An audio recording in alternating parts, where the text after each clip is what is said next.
Stop acting obsolete, Pam. This scaffold is close enough to Plumb, and if you're too lazy to sign it, I'll find someone who will. Bryce Kellen threw the words across Unit 4 like a wrench, loud enough to beat the compressor hum and sharp enough to turn 3 nearby heads at once. 10 minutes later, a 6-story bay would drop 14 feet and turn a routine exchanger retube into a casualty scene with steel scattered across concrete and lawyers drafting language before the dust settled. At 7:02, though, it was still just morning shift light over a refinery turnaround. Steam hanging low, forklifts backing with warning chirps, and a manager trying to shame the one person whose signature stood between a bad structure and open access.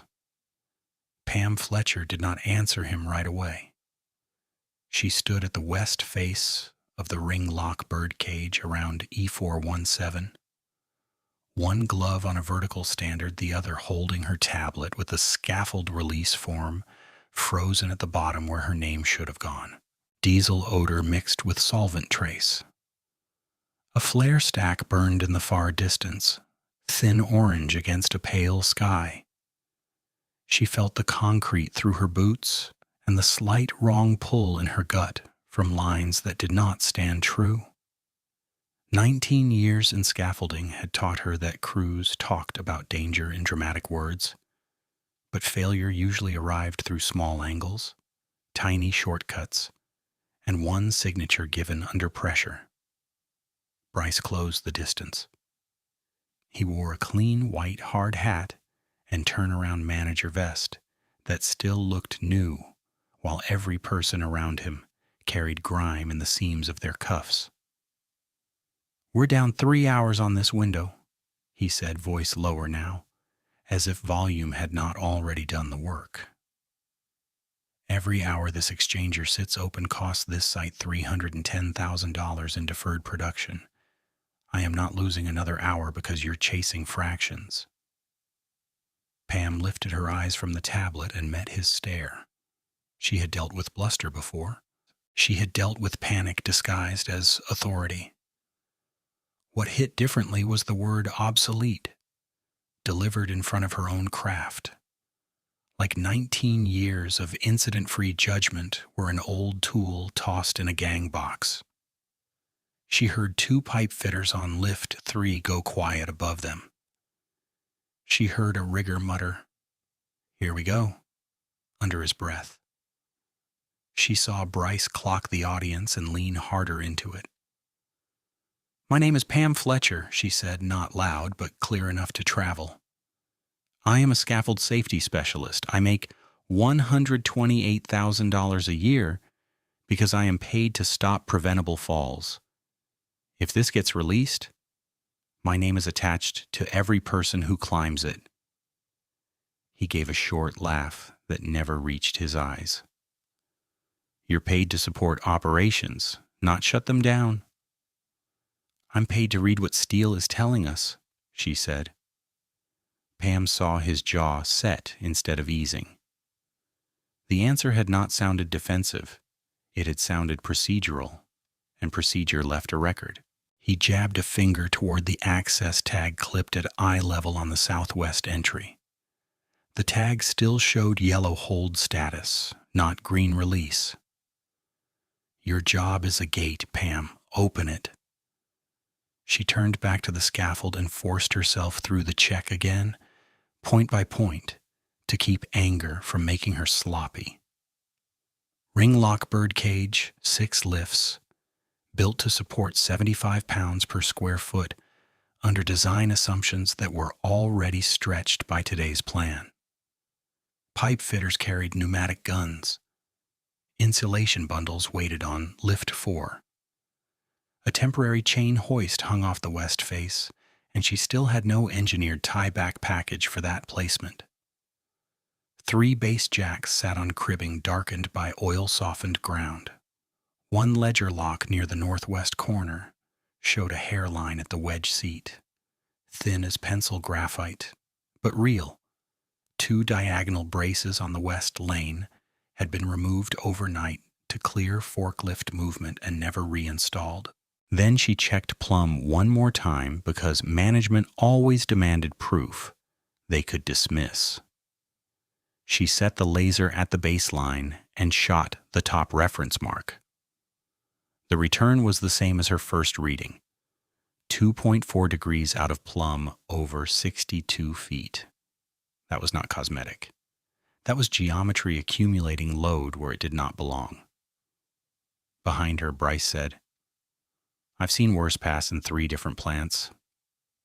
Pam kept her voice even. Then 3 plants got lucky. By the second week of October, Pam had her own read on Bryce's management style. Squeeze schedule, challenge, craft authority in public. Call caution a personality flaw. She had watched him do it to weld inspectors, to lockout verifiers, to one rotating equipment tech who asked for vibration data before restart. To Pam, he treated friction like leadership and any delay like insubordination. In his world, a warning sounded like disloyalty. He stepped beside her now and looked up the scaffold as if eye contact with steel could replace instrumentation. "It's standing," he said. "Your own guys built it." "You're telling me they don't know their trade?" "My own guys built to yesterday's conditions," she said. "Today's conditions changed. What changed is your appetite for risk. What changed is missing bracing, a cracked lock, soft footing, and an off-plumb tower under planned dynamic lift." A few feet away, a young labor hand slowed while pushing a tool cart, listening without pretending not to. 2 welders on break near the barricade watched Bryce, then Pam, then the yellow tag. To Pam, the social pressure looked intentional. Bryce seemed to want witnesses to a surrender. Pam felt that too, and resentment flashed hot in her chest. But under it sat something colder. She had seen post-incident photos before. She knew exactly what those looked like when a platform walked laterally and decks telescoped downward. She knew how fast a normal day could split into before and after. Bryce tilted his head and spoke with performative patience. "You know what this sounds like? It sounds like someone who's been here too long. Obsolete thinking. The old-school safety theater where every task needs a parade of signatures." Pam had expected pushback. She had expected numbers. She had expected some version of "do it now." She had not expected lazy, then obsolete, then that smug reduction of her work to theater.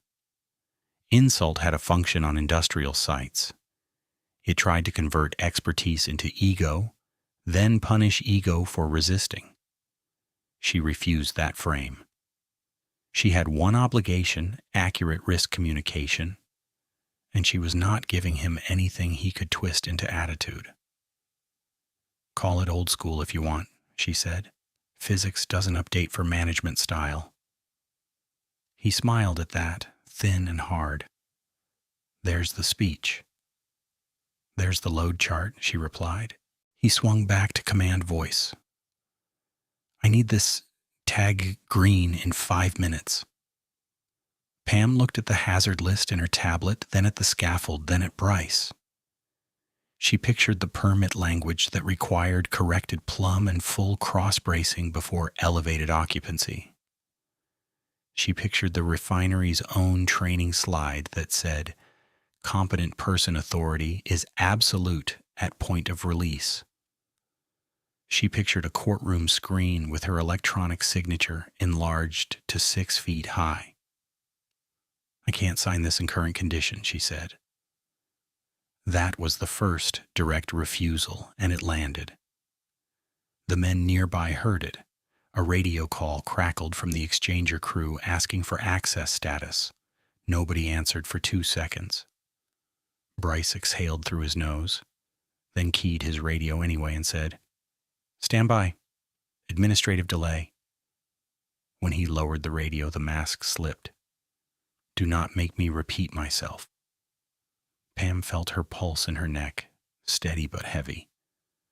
She was not afraid of him in the abstract. She was afraid of what he could compel through hierarchy once he decided to make an example. She had seen competent person authority respected on paper and undermined in practice through reassignment, retaliatory write-ups, and creative interpretations of policy. Still, she held her ground, because once she signed, there was no partial ownership. There was only total accountability. "You already repeated yourself," she said. "You called me lazy and obsolete. You can add coward if you want the full list. The scaffold still doesn't pass." "Coward, then," he snapped, "if the label fits." A forklift rolled past with a pallet of bundled tubing, mast rattling over a patch joint. The west lane stayed open because those braces were missing. That was the whole point. And seeing that lane move live traffic made Pam's jaw tighten. She imagined a side bump, a deck vibration, a hoist load, picking up and drifting. Causality lined up in her head clean as a procedure. Remove stiffness, add asymmetry, introduce motion, trigger walk. Nobody on site got extra credit for confidence when steel started to move. Bryce held out his hand for the tablet. "Give me that." She did not release it. "This is my inspection record. It's company property. It's a legal record." For 1 second they stood in a quiet pocket while the refinery roared around them. Then he dropped his hand and leaned close enough that only she could hear the next line. "Sign it, or get off my sight." Pam looked past him at the yellow tag hanging still in the morning air. She thought about every apprentice who had learned from her that a competent person's yes meant yes and no meant no, without negotiation. She thought about the practical cruelty of being forced to choose between paycheck and principle when both fed your family. She thought about the ledger crack no one else would notice until it became a failure surface. She straightened, squared her shoulders, and spoke at full volume so the nearby crew could hear exactly what was happening. "I am not signing a release on this scaffold in this condition." The silence that followed was not calm. It was charged, brittle, waiting for the next move from the man with title authority and schedule panic written across his face. Bryce stared at her for 2 long beats, then gave a short, dismissive nod that looked almost casual until she saw his thumb already moving over his phone, as if starting the paper trail against her. The turnaround clock kept running. The yellow tag stayed yellow. And the insult he had launched to force compliance hung in the air like solvent vapor, invisible, flammable, and 1 spark away from becoming the rest of the story. Bryce's phone screen lit blue against his glove as he typed, and Pam recognized the posture of retaliation as clearly as she recognized a bent standard. Chin tucked, shoulders relaxed on purpose, thumbs moving fast, while he pretended this was clerical, not coercion. The radio on his vest crackled with another request from the exchanger crew. "Unit 4 access status?" someone asked. Bryce did not answer. Pam did. "Hold status remains yellow," she said into her own radio, voice level. "No release, repeat. No release pending structural correction." She clipped the radio back to her vest, then turned to the scaffold gate and hung a second tag under the yellow one. Bright orange, handwritten in block letters. "Out of Plumb / bracing removed / do not load." The marker squeaked on laminated plastic, while Bryce watched her and kept typing. She moved left along the west face, forcing herself into sequence. Sequence mattered when people shouted, because sequence survived review. Visual sweep first, then instrument check, then connection check, then footing. At 7:03, she set her laser Plumb tool on the concrete datum she had used 15 minutes earlier and fired a line up the standards. The beam caught steel, bounced, returned. Same offset. She read the number once, blinked, read it again to rule out operator error. 2.4 degrees out of Plumb across 62 vertical feet. She photographed the display with timestamp visible, then photographed the top frame line where the deviation translated into lateral displacement big enough to move load paths off-center. A rigger named Cortez stood by the barricade, helmet tilted back, and asked, "How bad is that in plain language?" Pam kept her eyes on the tower. Bad enough the dynamic pick can start frame walk, not theoretical. Bryce finally looked up from the phone. "You already said that." "I'm documenting it," she said. "You're performing. I'm preserving evidence." That drew another silence from the workers within earshot, the kind that settled when everyone understood the conversation had crossed from argument into record. Pam crouched near the first base jack and pressed a moisture meter probe into the cribbing block below it. The wood was dark, fibrous and soft at the corners where oil had wicked in over months. The meter jumped past 30% moisture content and held there. She rotated the block with her boot and found green-black mold clustered along the underside grain, the growth pattern that appeared when timber stayed wet long enough to lose compressive reliability. She took 3 photos: meter reading, surface texture, fungal bloom. Then she spoke for the crew, not Bryce. "This is load-bearing cribbing. Wet, oil-softened, biologically degraded. It compresses unevenly. Uneven compression means lean increases under live load." A carpenter on the scaffold stairs said, "Looks solid from up top." Pam nodded once. "That's the trap. Rot starts where you don't see it." She checked the second and third jacks. Same story, less mold, but similar saturation. The right answer on any safe site would have been immediate unload, jack reset on engineered pads, full re-level and re-inspection. Instead, she could feel Bryce trying to rush the frame by force of personality alone. He stepped closer and pointed at her tablet. "You done taking glamour shots?" She stood and faced him. "Not until the hazards stop reproducing." He gave a short laugh. "Hazards reproducing. Listen to yourself." She did not take the bait. She moved to the west mid-bay, where the temporary chain hoist had been rigged. The hoist hung from a field-installed beam clamp and a short spreader assembly no engineer had stamped for that geometry. A green polyester sling was choked around a connection point that should have been hard shackle direct. Pam reached up, rotated the sling, and found the damage she had noticed earlier from the ground, now fully visible at eye level. Longitudinal fray over nearly 4 inches. Outer jacket abraded through. Internal fibers fuzzed and cut where it had rubbed against a rough edge. She pinched the damaged section between gloved fingers and felt the reduced cross-section immediately. "Who approved this sling here?" she asked. No one answered at first. Then a junior foreman named Eli, standing 2 decks up, said, "It came from rigging stores with a current color code." "Color code says inspected," Pam replied. "It doesn't grant immunity from physics." She held the sling up so everyone on that side could see.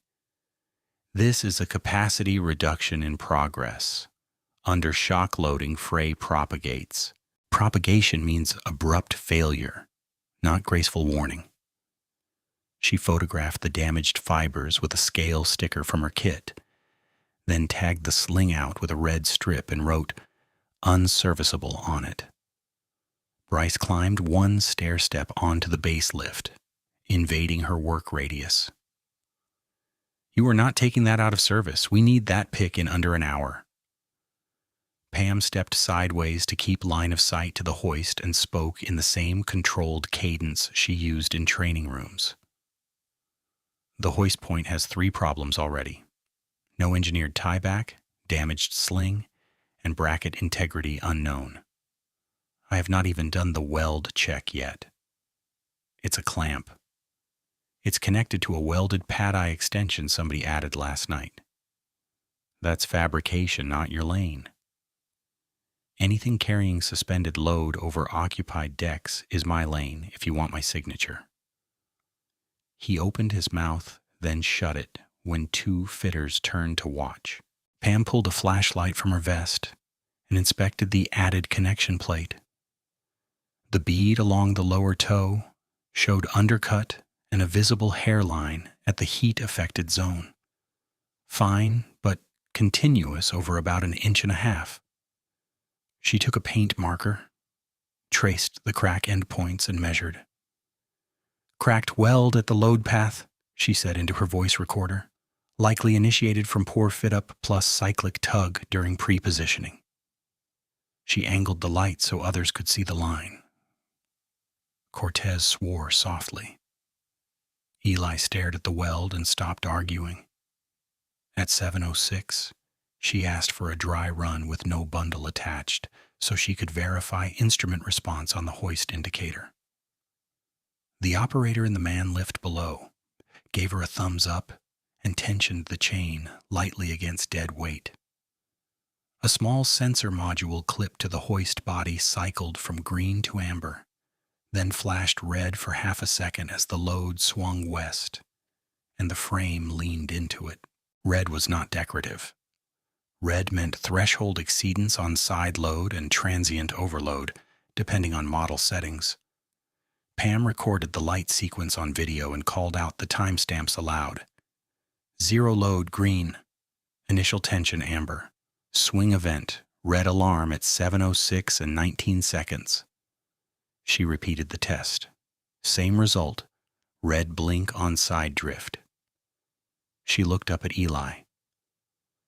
"That sensor is telling you the system is outside stable envelope during trivial movement. With 1,900 pounds in wind, this gets worse." Bryce snapped. "Those little lights are oversensitive." Pam answered without raising her voice. "Red sensor warnings are calibrated from failure data. Somebody wrote those limits after someone else got hurt."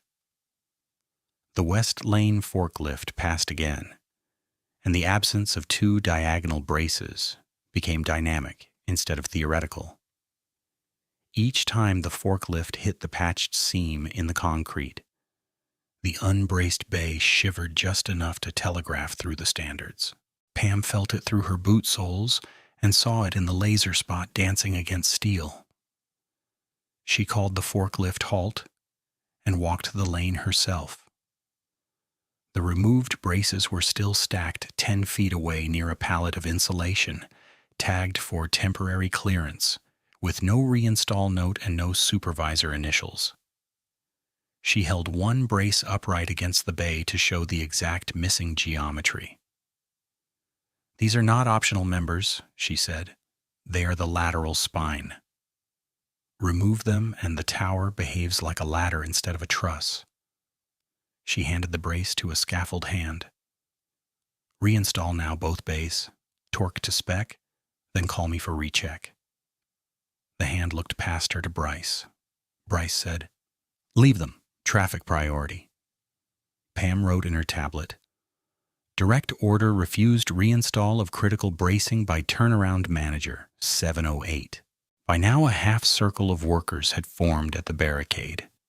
Not crowding, just listening with the wary attention people reserved for moments when policy and ego collided in public. Pam ignored the social temperature and continued the walk down. On lift 2, she found decking overlap short by almost 3 inches at one joint and a kick plate missing on the west edge, where tools were staged. On lift 4, she found insulation bundles staged tight to guardrails, dead load concentration higher than design assumptions for that platform area. She used chalk to mark load zones directly on the planks, so nobody could claim confusion later. Max 75 pounds per square foot by design, she called up. Current estimate with crew, tools, bundles, and hoist hardware exceeds that on west quadrants. Redistribute or unload? A pipe fitter answered, "We can spread it in 20 minutes." Pam nodded. "Do that before another person steps on to lift 5. Bryce's radio buzzed, and he walked 5 paces away to answer in a clipped voice. Pam could not hear every word over compressors, but she heard enough. "No, still not released. Yes, she's making a production. No, I'll handle it." She used the space to secure her evidence chain. She uploaded 14 photos, 2 short videos, and 1 audio memo from her tablet to the refinery EHS server under Scaffold permit E417-WB-22, then exported a duplicate packet to the shared turnaround compliance folder with automatic timestamps. She read each file name out loud while attaching it, a habit she had built after watching investigators dismantle undocumented claims years earlier. Photo 001, laser deviation. Photo 002, base crib moisture. Photo 003, mold growth underside cribbing. Photo 004, frayed sling close-up. Photo 005, cracked weld tow line. Video 001, hoist sensor red alarm under light tension. Eli listened from above and rubbed his neck, absorbing the fact that this was no longer just an argument on concrete. Bryce came back, expression sharpened. "You're done. Hand over site control to Eli. You can go cool off." Pam kept working the checklist. Competent person authority does not transfer by mood. It transfers by management directive. It transfers by documented reassignment with sign-off and acknowledgement of known hazards. You have none. He stepped closer again. "You think all this documentation protects you?" She met his eyes. "It protects the people you want climbing this." For a moment he looked like he might grab the tablet again, then thought better of it with witnesses standing 20 feet away and cameras on half the helmets in Unit 4.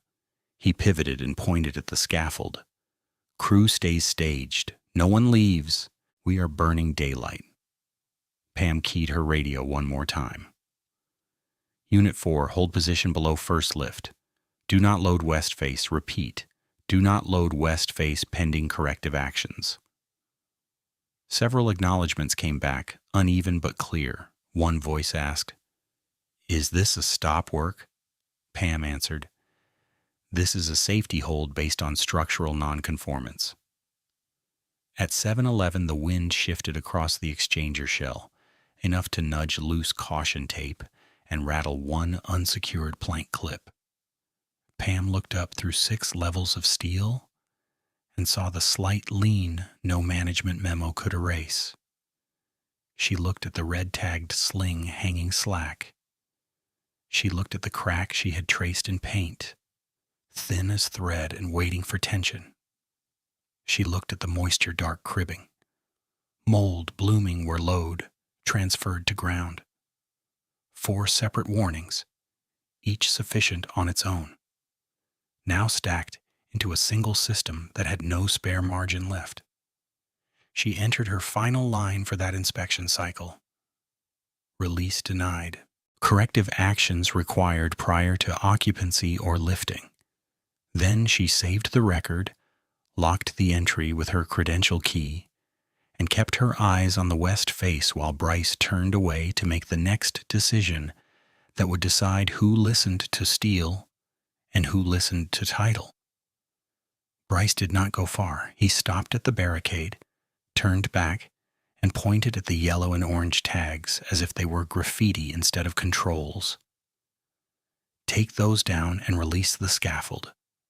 We lift in this bay in 20 minutes. Pam kept her boots planted on the west side datum mark, where she had shot Plumb twice.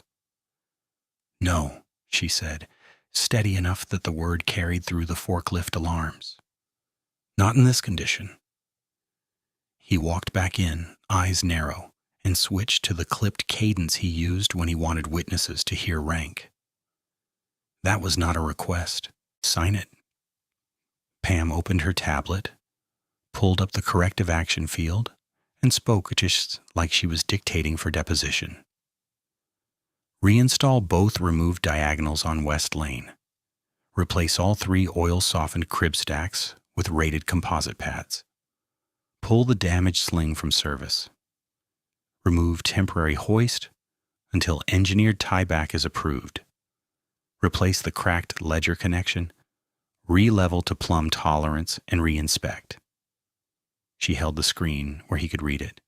"That is the minimum path to release." Bryce gave a thin smile that looked like patience and contempt mixed together. "You're padding the list so you can hide behind paperwork." She shook her head once. "I'm naming failure paths. Missing diagonals reduce lateral stiffness. Soft cribbing settles unevenly under load. The cracked wedge seat loses bearing area. Out of Plumb shifts the load line away from center. Add a swinging pick, and the frame starts walking. Walk becomes buckle. Buckle becomes deck collapse." She tapped the laser photo. 2.4 degrees over 62 feet is not cosmetic. Eli had climbed down to the first landing and stood with one hand on a standard listening. Cortez stayed at the lane cone, helmet tilted toward them. Even the forklift operator killed his engine and waited. The unit kept roaring around them, but the circle at the west face held still. Bryce jabbed a finger at the exchanger schedule clipped to his board. "We are behind on tube pull, behind on hydro, behind on closeout. Every hour is $310,000 bleeding out of this turnaround. I'm not paying that because you're chasing a bubble in a level." Pam looked at the scaffold, then at Bryce. "You're not paying for a bubble, you're paying for structural certainty. If you force occupancy now, you are accepting progressive buckling risk with people on deck." Her voice stayed calm, almost instructional. "The mechanism is basic. Axial load times eccentricity gives moment. Moment increases lean. Lean increases eccentricity. That loop feeds itself until a connection lets go." He laughed once, short and sharp. "There's your classroom speech again." "Classroom's where we explain it before someone gets hurt," she said. "This is where we obey it." Bryce stepped closer until their hard hat brims were almost level. "Do your job or get off my sight." Pam did not back up.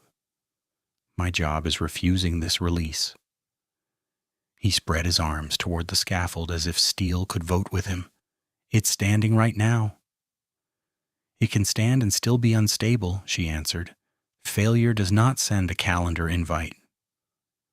A pipe fitter on the stairs called down, "Pam, if we pull the bundles off lift 4 and put braces back, does that clear us?" He sounded hopeful, practical, willing to do the work.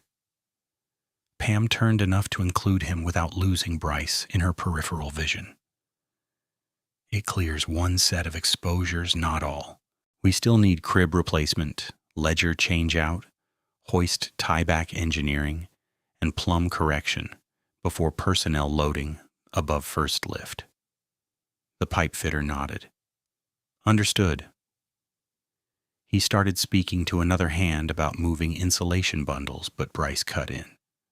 "Nobody touches configuration unless I say so." He pointed at Pam again. You're creating disruption without authority. Pam lifted her credential badge and held it chest high. Competent person authority is assigned in the permit and in policy. It is active right now. His jaw flexed. Policy does not run this turnaround. Physics runs this turnaround, she said. Policy is how we remember that before collapse. The phrase landed hard. No one replied for a beat. Compressor vibration hummed through the railings. A loose tag snapped in the wind against the gate tube with a dry, repetitive tick. Pam turned back to work, because continued procedure was her strongest answer. She set a magnetic digital angle gauge on the west standard at shoulder height and called out the reading to her recorder.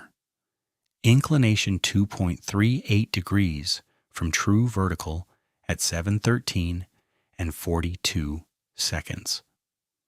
She moved the gauge to a second standard 10 feet north. 2.41, third standard at the corner.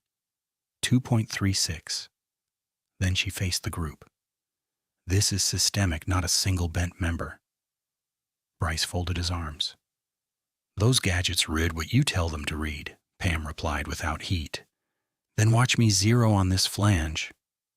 She set the gauge to a machined exchanger surface, zeroed, moved it back to the standard and repeated the reading. Same numbers. She turned the display toward him. Instrumentation agrees with laser. The frame is leaning west. Cortez muttered, "That's enough for me," and took 2 steps away from the stairs. Another worker followed him. Bryce noticed and raised his voice. Everybody hold position. This is still an active work front. No one self-reassigns. Pam keyed her radio. Unit 4 west face remains hold status pending corrections. Do not climb above first lift. Acknowledge. Responses came back from 3 channels, then 5. She heard uncertainty in 2 voices and relief in 1.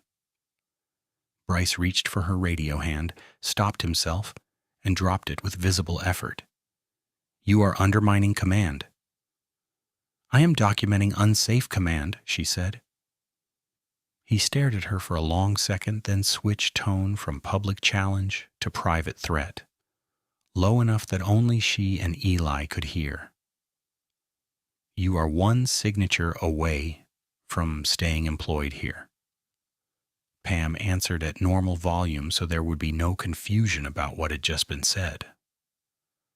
I will not sign a false release. The words cut clean through the ambient noise. Eli looked down at the deck grating instead of either face. Bryce took out his phone again and began typing with rigid precision, each thumb stroke more deliberate than the last. Pam recognized escalation by documentation, but she kept recording her side. She opened the note field and entered. Manager ordered release. Despite documented nonconformance, competent person refused. She attached the angle gauge photos and saved. By the time she hit upload, Bryce's phone pinged twice. He smiled without warmth. You like records? Good, you're about to get one. He turned his body so the nearest crew could see him and spoke in command voice. Pam Fletcher is removed from this work front, pending review for insubordination. Pam looked directly at him. You can remove me from location. You cannot convert a failed scaffold into a safe scaffold by memo. We'll see. His eyes moved to Eli. Foreman Alvarez, step up. You'll countersign access after visual. Eli looked like he had swallowed dry dust. Sir, I'm not scaffold competent person certified for final release. Bryce snapped. You're a supervisor. You can assess obvious conditions. Pam answered before Eli could be cornered further. Visual does not replace calculation or tolerance check. If you sign, your name sits beside this deviation. Eli's mouth tightened. I hear you. Bryce swung back toward Pam, voice rising again. You don't brief my foreman. You don't run this shift. Hand me your badge.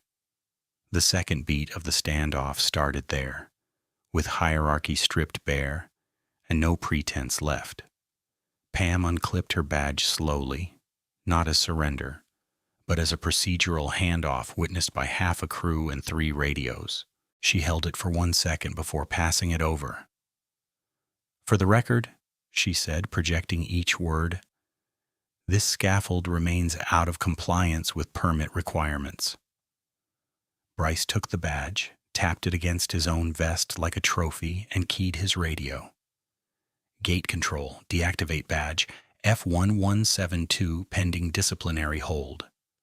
A voice answered, copy, deactivating now. A second later, Pam's tablet lost network access and flashed restricted user mode. The red icon in the corner told the whole unit what his order had done. He continued louder. Security to Unit 4 West Lane. No one moved at first. Workers watched the exchange with the strained stillness of people calculating paycheck against conscience. Eli stayed on the first landing, hands on hips, staring up at the leaning standards.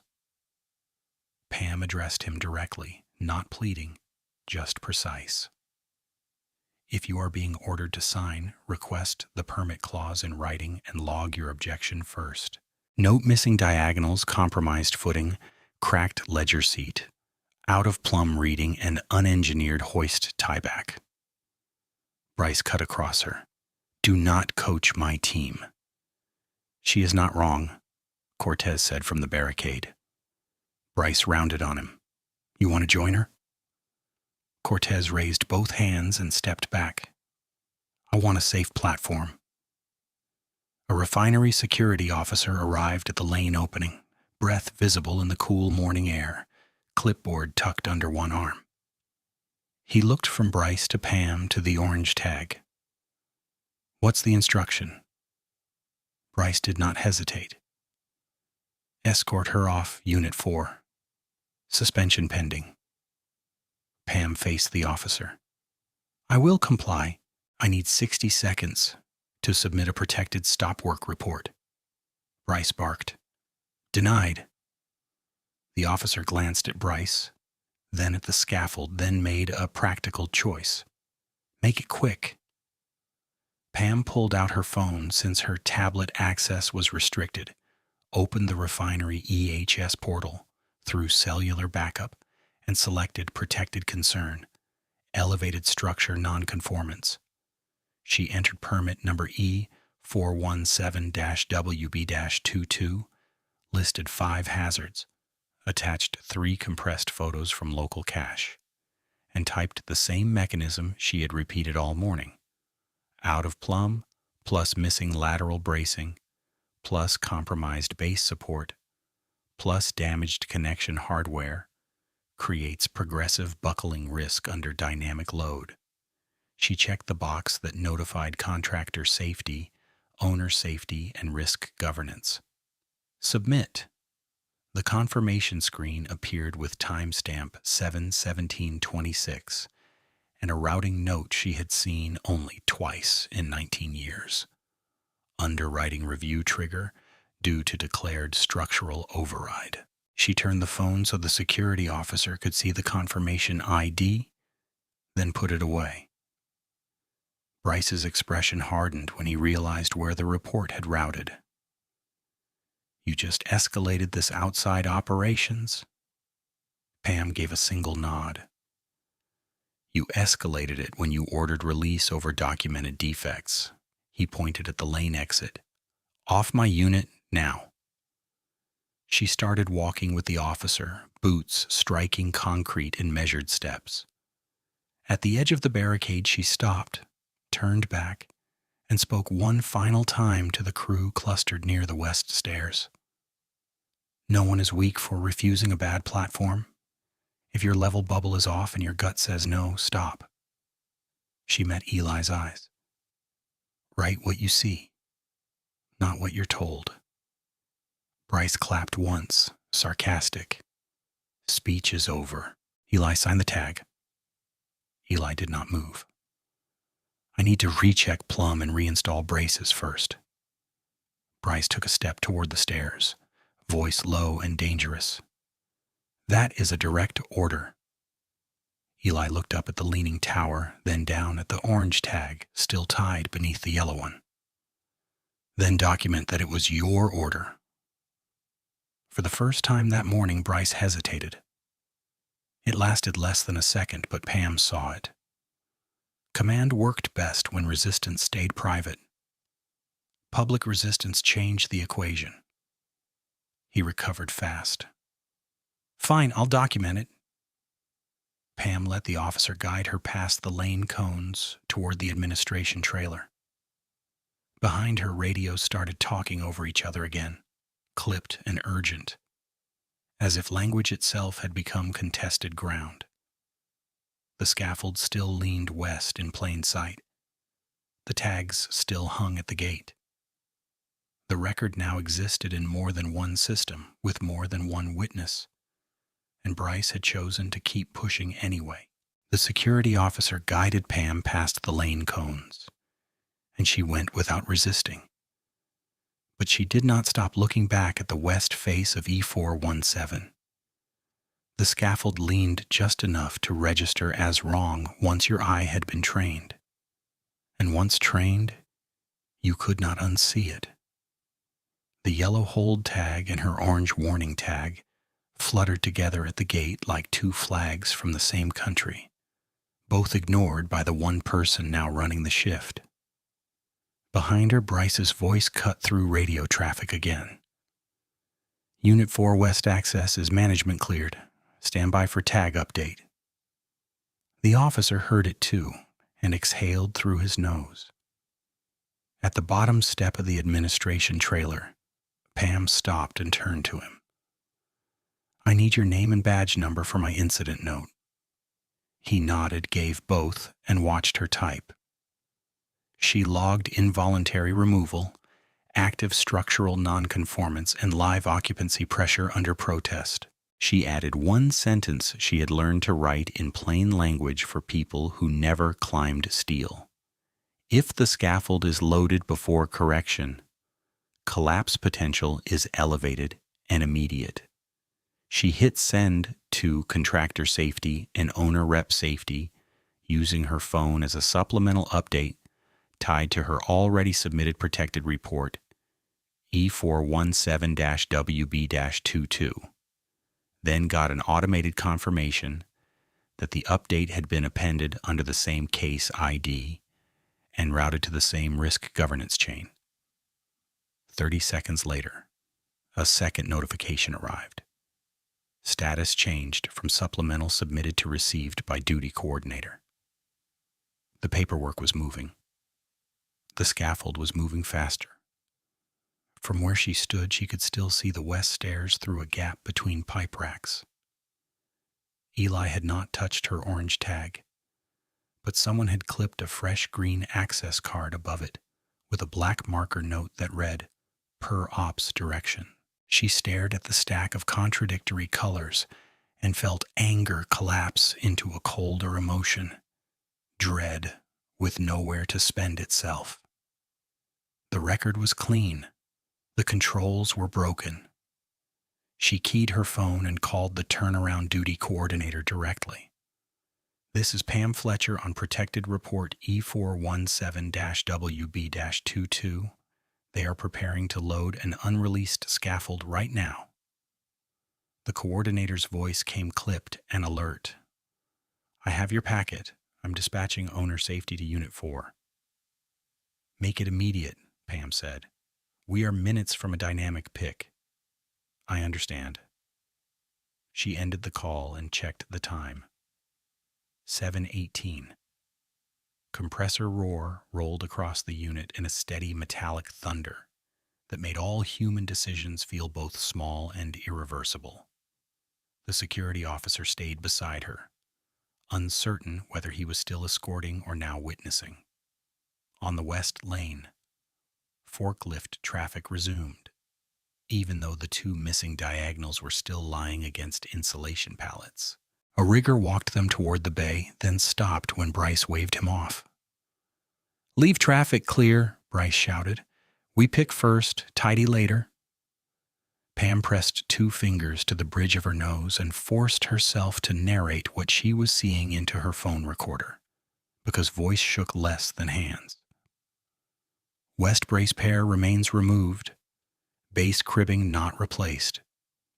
Temporary hoist still mounted with no engineered tieback. Damaged sling appears swapped with blue round sling. Rating unknown from this distance. Ledger crack at northwest wedge seat, previously marked. No replacement verified. She lowered the phone and watched Eli climb to lift 2 with a clipboard and a face that looked 10 years older than it had an hour earlier. Bryce stood at grade, one hand on radio, one hand signaling. 2 men per deck as planned. Keep the west side light until bundle clears handrail. Move. His commands came fast, transactional, designed to make the sequence feel routine. Routine was the most dangerous disguise on a bad structure. Pipe fitters stepped onto lift 3 and lift 4 carrying tag lines and impact guns. A tool basket was parked on lift 5 near the west rail.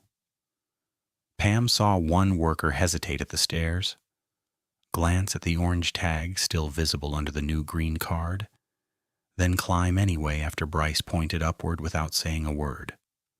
A white pickup with owner safety markings turned into the outer lane at that moment and stopped behind a line of vacuum trucks. The unit was choked with turnaround traffic, and there was no clear path to the west bay without backing half the lane. Pam started toward the truck, waving both arms.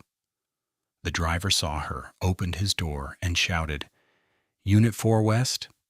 "Yes, unsafe lift in progress. Now." He grabbed his helmet and radio, but he was still 50 yards out when Bryce gave the next order. "Hoist operator, take slack. We are lifting."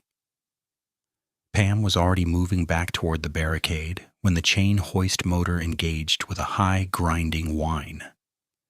At 7:19 exactly, the 1,900-pound tube bundle rose from the dunnage stack, dripping old process residue and swinging slowly as it cleared knee height. The crosswind coming around the exchanger shell caught its broadside and pushed it west, only 6 inches. But 6 inches at that load was not a detail. The line of force shifted off center.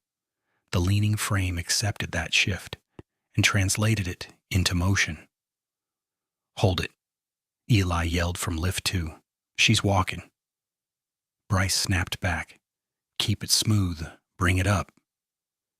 Pam reached the barricade and gripped the top rail so hard her glove creaked.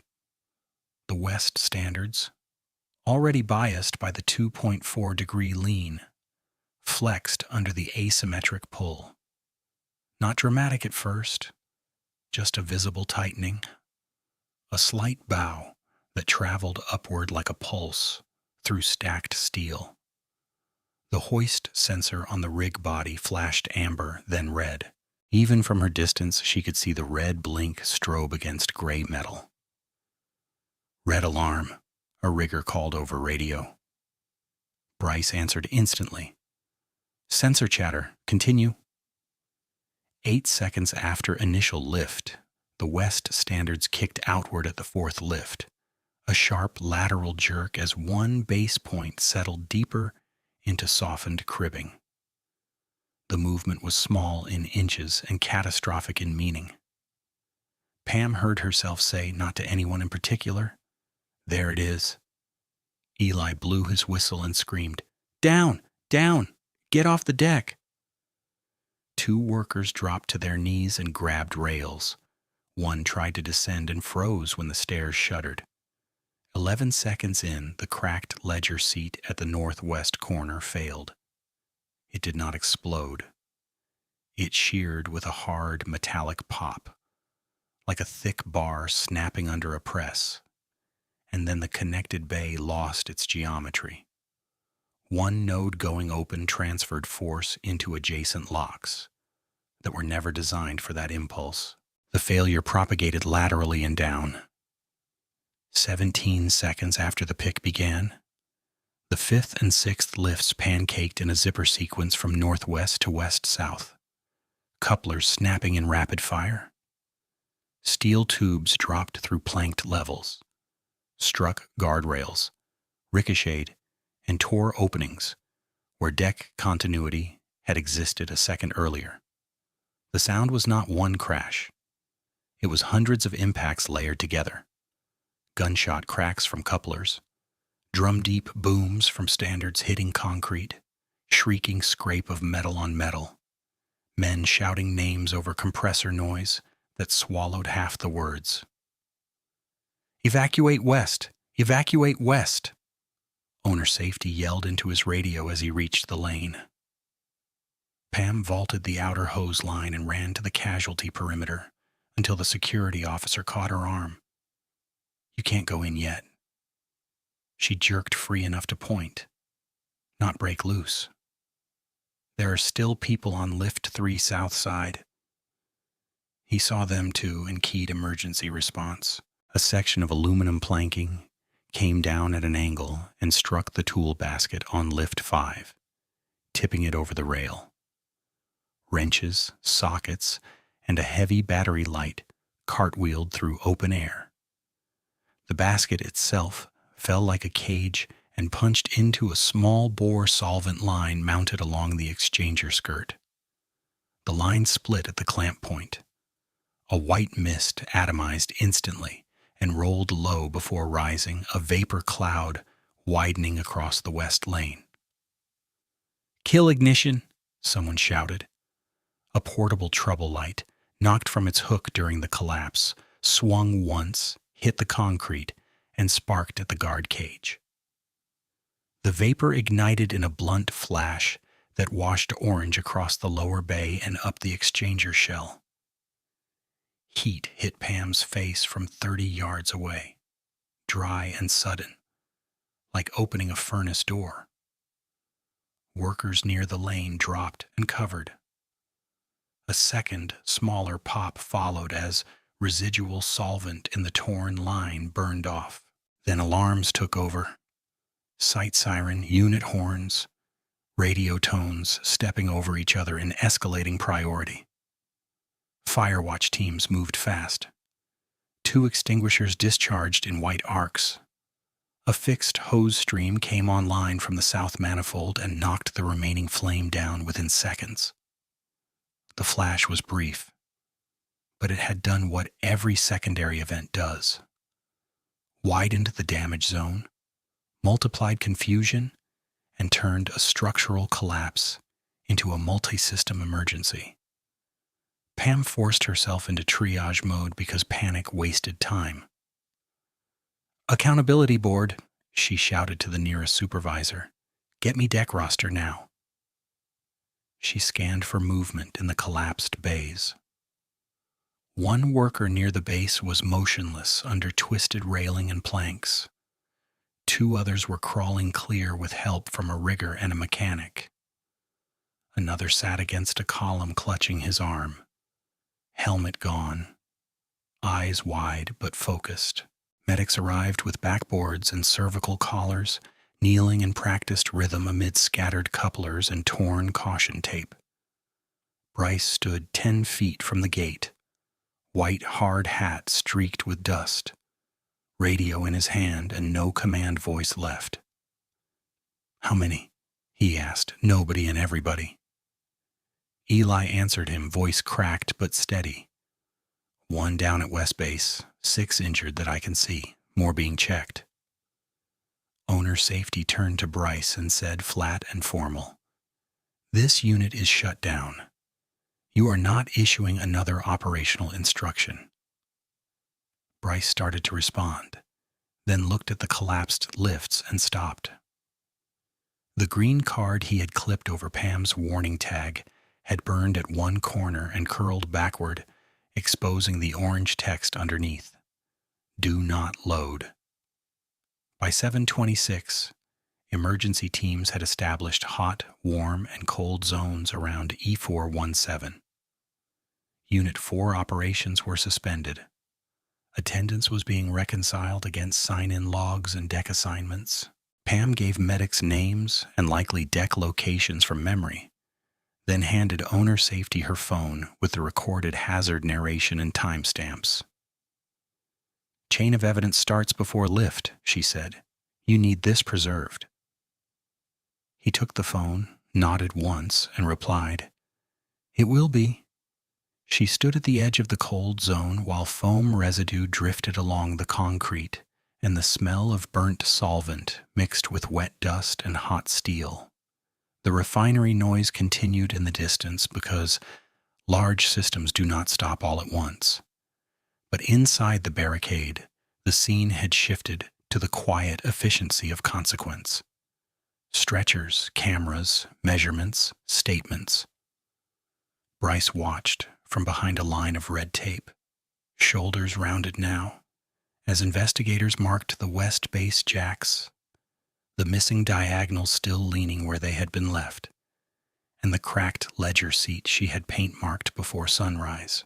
Physics had accepted his schedule pressure, his insults, his title, and his override order, then answered in the only units it ever used: angle, load, time, and gravity.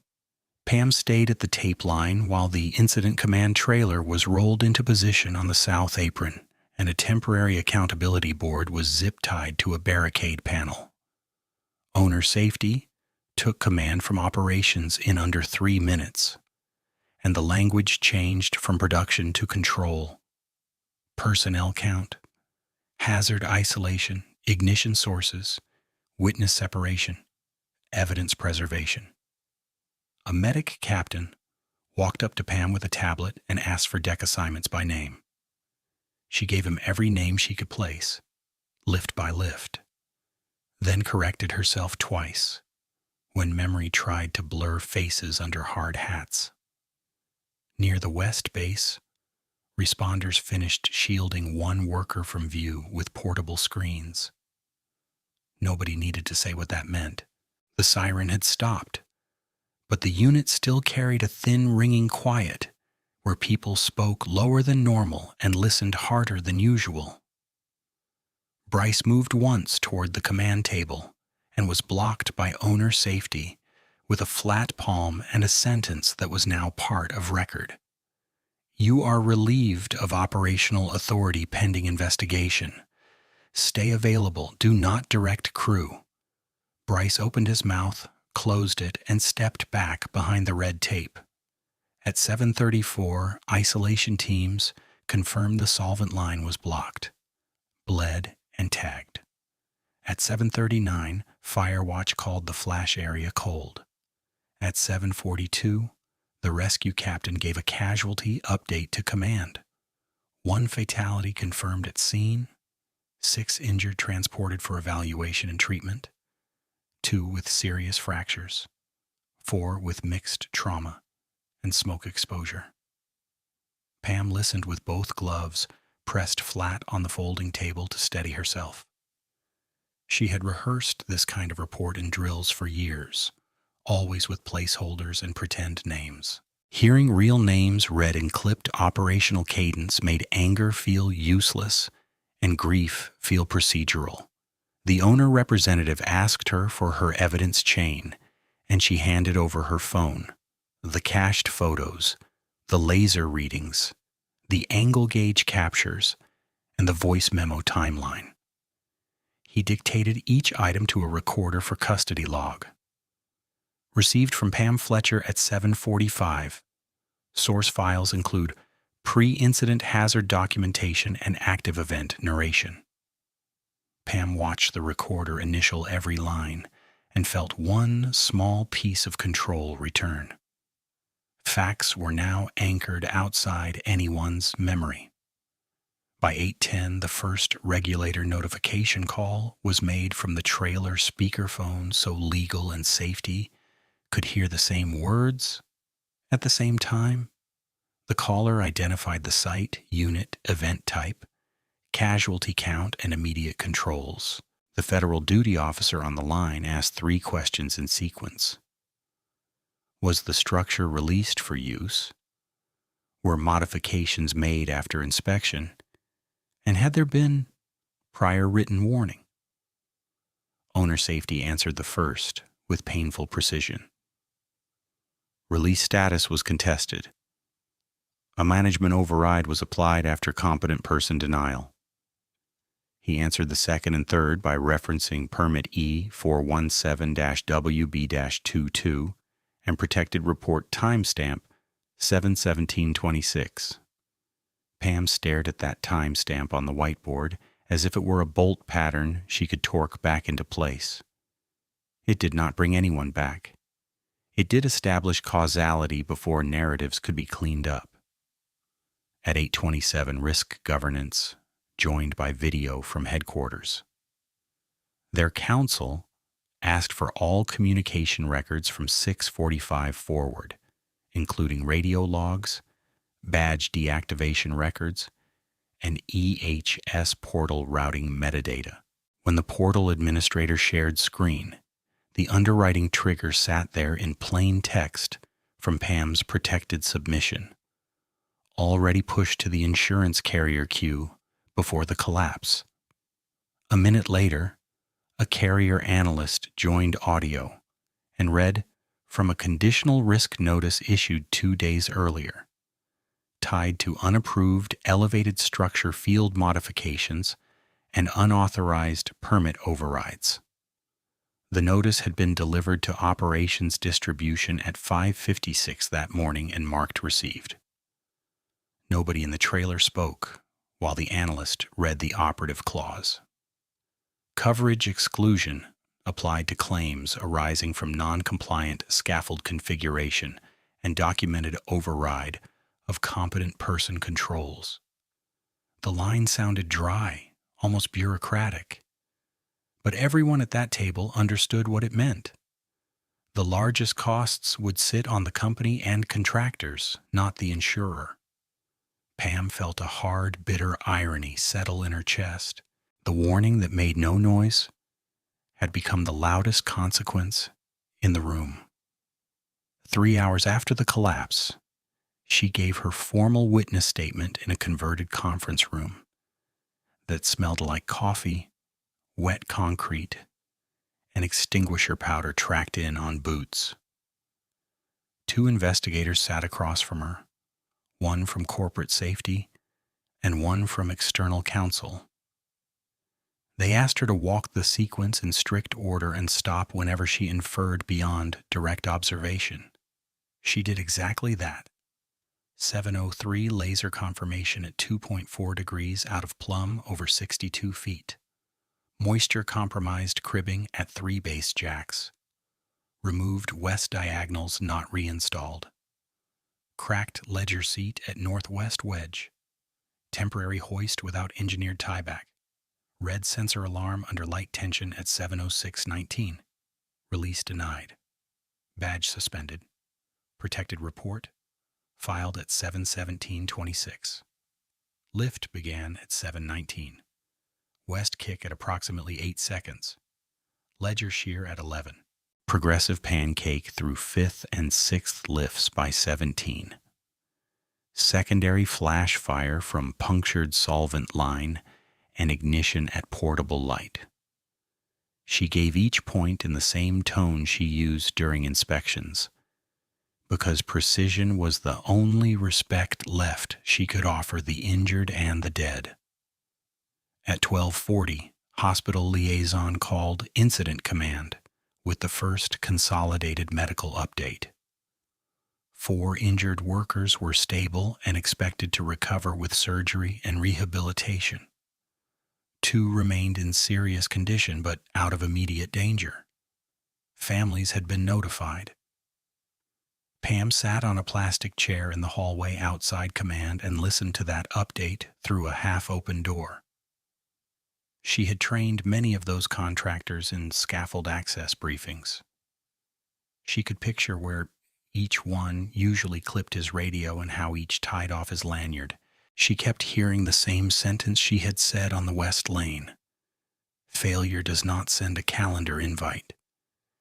And now it felt less like instruction and more like indictment of every shortcut culture that treated safety as delay.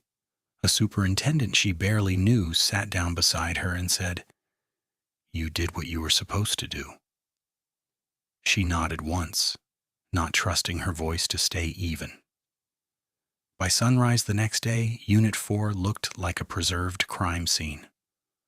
Survey flags marked impact points. Couplers were bagged and tagged, and the cracked ledger seat she had paint-marked was now sealed in an evidence crate with tamper tape and signature chain attached. Investigators collected the 2 removed diagonal braces from the insulation pallet and photographed the temporary clearance tag with no reinstall initials. They pulled badge control logs showing her access deactivation at Bryce's order minutes before lift. They extracted radio archives and isolated the clip where red alarm was called and dismissed as chatter. They imaged Bryce's site phone under legal hold. Every physical item Pam had flagged was now either submitted, analyzed, or cataloged for lab review. Nothing stayed in rumor territory. 3 days passed before the first executive briefing reached the full turnaround leadership group, and Pam was asked to attend for technical clarification. The room had 20 people, 2 projection screens, and the strained silence of a budget meeting that had become a liability hearing, finance-led with preliminary costs, immediate emergency response and medical support, structural replacement, contaminated zone cleanup, and unit stabilization had already crossed $6 million. Lost production accrual, at roughly $310,000 per hour for the affected window, had passed $14 million and was still climbing. Contract penalties were being modeled under default clauses because permit compliance had been bypassed. Legal then presented exposure bans for injury claims and wrongful death litigation. Nobody raised their voice. Nobody needed to. Numbers did the shouting. At the end of that briefing, internal audit presented the email trail around the insurer's conditional risk notice. It had landed in operations inboxes before dawn, was opened, and was not acted on. The slide froze on the timestamp, while counsel explained the consequence. Denial risk had moved from theoretical to probable because the loss mechanism matched the excluded conditions exactly. Pam watched faces around the table change from defensive to stunned as the trade-off became explicit. A manager had tried to save part of one shift and had converted the company's risk position into self-funded catastrophe. The schadenfreude some workers might have felt toward Bryce never appeared in that room. What appeared was arithmetic. By the second week of October, federal investigators had completed enough interviews to issue 2 willful citations, one for permitting scaffold occupancy and lifting operations under known non-compliant conditions, one for retaliatory interference with competent person stop work authority. State investigators filed 3 criminal charges against Bryce, including negligent homicide, based on override records, witness testimony, and the documented hazard chain. He was terminated for cause the same day charges were filed and removed from site property under escort. Pam learned that from an HR call, while she sat in retraining planning with contractor safety. The caller asked if she was willing to return as lead scaffold authority after administrative review. She said yes, with one condition. Competent person authority language would be retrained site-wide with disciplinary teeth for overrides. HR said legal had already approved that condition. 41 days after the collapse, Unit 4 returned to controlled operation under a phased restart plan signed by owner safety, regulators, and independent structural review.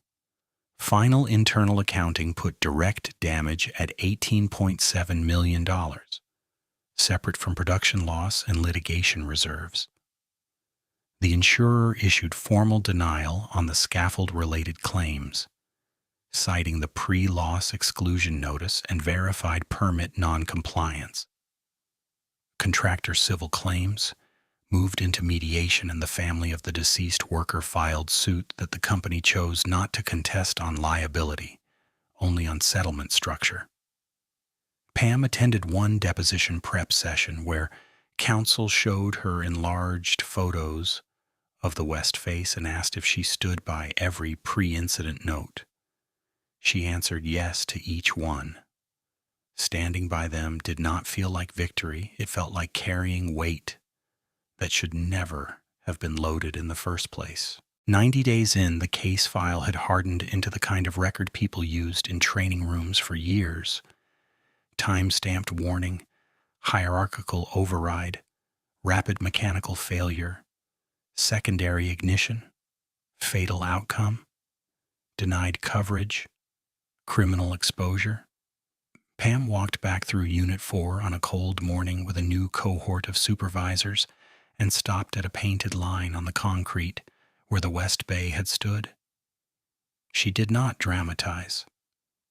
She pointed to the line, then to the revised permit board, then to the red-letter policy that now read, "Competent person denial is final until corrective action verified." One supervisor asked quietly, "Was it really just 2.4 degrees?" Pam answered, "It was 2.4 degrees, missing bracing, bad footing, and an override order. Small numbers combine, gravity totals them." Then she signed the attendance sheet, logged the training records, and left Unit 4 with the ledger closed, in the only way industrial truth ever closed it. Cost counted, causes named, and no room left for close enough. She had just reached the parking apron outside Unit 4 when her phone vibrated again, and this time the caller ID read, "Joint Incident Review Room A." She stood by a row of mud-streaked pickup doors while turnaround noise rolled behind her and answered on the second ring. "Pam, this is Nadine from Corporate Safety," the voice said. "Panel is convening at 1400. You're requested in person. Full causality and disciplinary findings." Pam looked back once at the exchanger skyline, then toward the admin block. "I'll be there." At 1400 sharp, she sat at a long laminate table under fluorescent light with owner safety, legal counsel, contract management, and 2 external investigators. Eli sat 3 seats down in a clean shirt that did nothing to hide how tired he looked. Cortez stood at the rear wall with his hard hat in both hands, waiting to be called. Bryce arrived last with outside counsel. No vest now, no command posture. Just a dark folder and a face set too hard. The lead investigator did not waste words. "This is the final internal fact session before disciplinary action and regulator package submission. We will resolve evidence chain, witness conflicts, and override accountability." He tapped a projector remote. The first image filled the screen. Pam's laser reading at 7:03, timestamp visible. 2.4 degrees out of Plumb. Then came the moisture meter photo at the base jacks. Then the mold, growth under cribbing. Then the frayed sling with scale marker. Then the painted crack line on the ledger seat. Then the video where the hoist sensor flashed red under light tension. Bryce's counsel leaned in. "We contest interpretation of sensor sensitivity." The investigator nodded once and opened the next slide. Manufacturer download from the hoist module recovered post-incident. Alarm log showed 2 red threshold events before collapse, one at 7:06 during test tension, one at 7:19 during the live pick. This is not subjective, he said. Data buffer was intact. Firmware verified, alarm meaning overload sideload condition. He moved to metallurgical results. The cracked ledger seat had pre-existing fatigue at the wedge interface, with fresh overload propagation at failure. The weld sample from the hoist extension plate showed poor penetration and heat-affected cracking, consistent with non-qualified field modification. The cribbing core sample reported oil saturation, fungal degradation, and compressive strength loss well beyond acceptable use. The sling, now tagged and sealed, tested below rated minimum after abrasion. Pam listened without moving. Every warning she had voiced in the lane now existed in lab language and numbers. When it was Eli's turn, he sat up straight and looked at the panel. Not Bryce. He ordered me to sign after her badge was deactivated. I said I wasn't scaffold competent for final release. He told me to treat it as visual. I refused to remove her orange warning tag. He clipped a green card over it himself. The investigator asked, "Did you communicate concern about lean and movement?" "Yes." During lift start, I yelled, "She's walking." That is on radio. Cortez stepped forward when called. He confirmed hearing the red alarm call and hearing Bryce answer. "Sensor chatter. Continue." He confirmed the braces were stacked by the insulation pallet and left out to preserve forklift traffic. The security officer testified next and verified Pam requested 60 seconds to file the protected report and showed him the confirmation ID at 7:17:26 before she was escorted. No one in the room challenged those points after that. At 16:12, the panel chair closed his folder and spoke directly to Bryce. Internal finding is willful override of competent person denial, retaliatory badge suspension, and instruction to proceed under known structural nonconformance. Employment is terminated for cause effective immediately. Bryce tried one last line. Operations pressure was extreme. We all knew that. Owner safety answered him before anyone else could. Pressure explains urgency. It does not authorize gambling with people. Legal counsel added the formal consequence in flat terms. You are personally named in referral documents already transmitted to state authorities. You are barred from supervisory roles across all affiliated sites under settlement framework. Site access revoked now. Security waited by the door. Bryce stood, looked once at Pam with the same sharp resentment he had carried in Unit 4, and then looked away. He said nothing further. The door closed behind him with a soft latch click that sounded smaller than the damage he had caused. The next morning at 9:30, Pam sat in a second room that smelled of copier, toner, and coffee while evidence disposition was read into record. This part mattered to her almost as much as the termination, because loose evidence fed loose stories. Item by item, custody was resolved. The cracked ledger seat remained in state evidence for criminal proceedings, then transferred by order to the refinery training archive after adjudication. The frayed sling stayed with regulator exhibits until case closure, then was permanently removed from service and destroyed under witness signature. The oil-softened cribbing samples were tested, photographed, and disposed as contaminated waste under manifest, with chain of custody attached. The removed diagonal braces were photographed, measured, and returned to inventory only after independent inspection and repainting with red case file marks for retraining use. The hoist sensor module was forensically downloaded, its logs certified, then quarantined from field use pending manufacturer inspection. Radio archives were mirrored to 3 secure servers. Badge deactivation logs were printed, signed, and attached to the retaliation finding.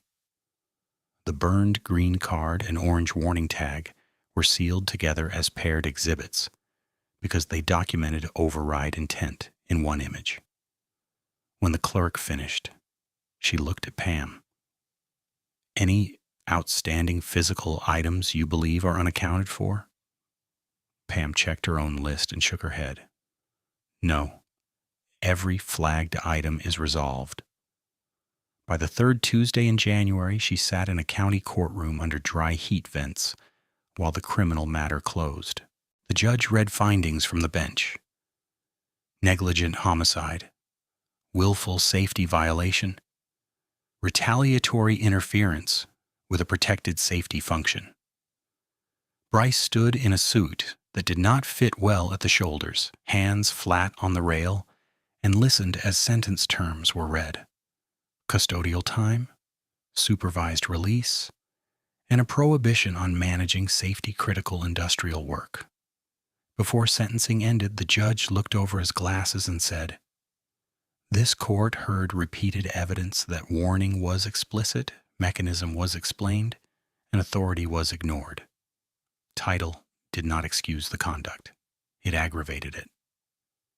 Pam did not feel triumph. She felt a stern, quiet form of completion.